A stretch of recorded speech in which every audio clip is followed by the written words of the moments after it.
المطيرة كانت اليوم صباحا. عودة الأمطار إن شاء الله هذه العشية حسب التوقعات دائما، والعلم لله. أجواء ربيعية شتوية الحمد لله. هنا المدينة العتيقة ديال سلا.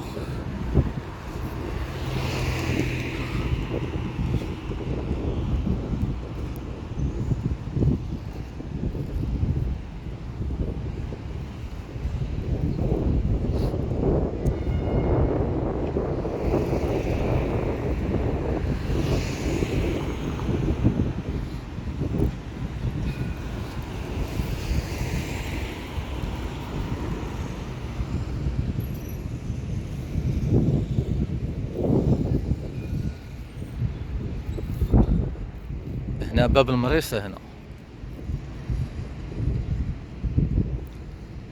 باب المريصة، وكاين باب الخميس في هنا شمالا، كاين تما الحدائق ديال باب الخميس. وهنا ملي كيدوز ترامواي. وهنا الى اتجهنا جنوبا كاينه مدينة الرباط، راه كتبان صومعة تحسن. هادشي بالنسبة للناس اللي في المهجر بغا يشوفوا بلادهم، ولا الناس الاجانب ولا المغاربه الداخل اللي ماشي سكان سلا، تبارك الله راه عارفين هاد المناطق كامله.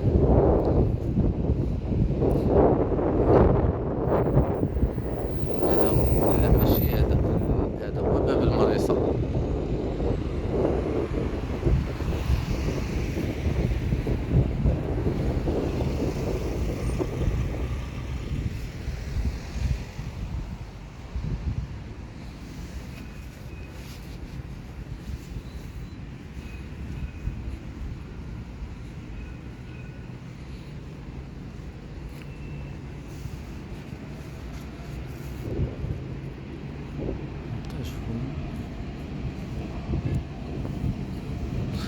زعما اجواء رائعه هاد الايام. هاد العام ما شاء الله فصل الشتاء داز رائع ولله الحمد. صحيح كانت في بعض المناطق يعني سيول وفيضانات، لكن اللهم لك الحمد كلشي غادي يفوت ويعم الخير ان شاء الله البلاد والعباد كما نقول دائما. الحمد لله اللهم لك الحمد.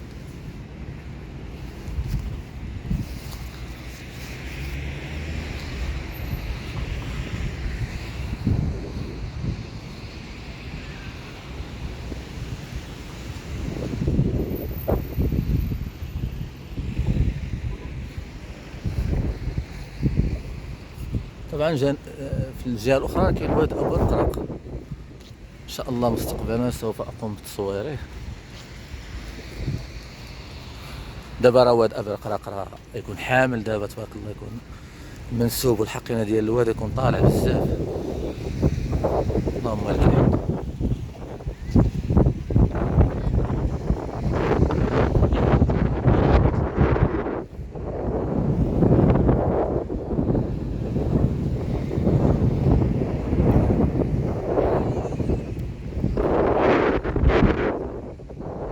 البارح في الليل واليوم صباحا كانت الامطار غزيره، كانت رياح قويه.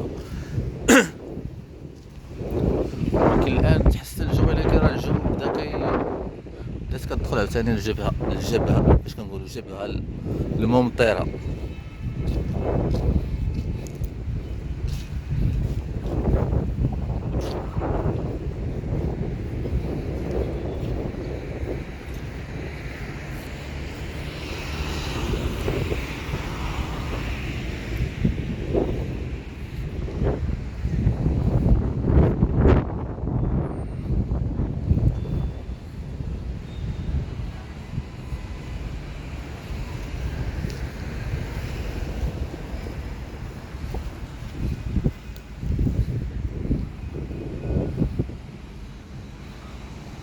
طبيعه ما شاء الله، اختيار الطبيعه.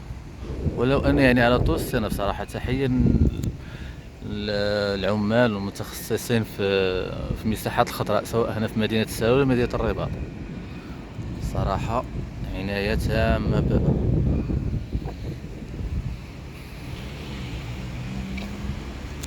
الحمد لله اللهم لك.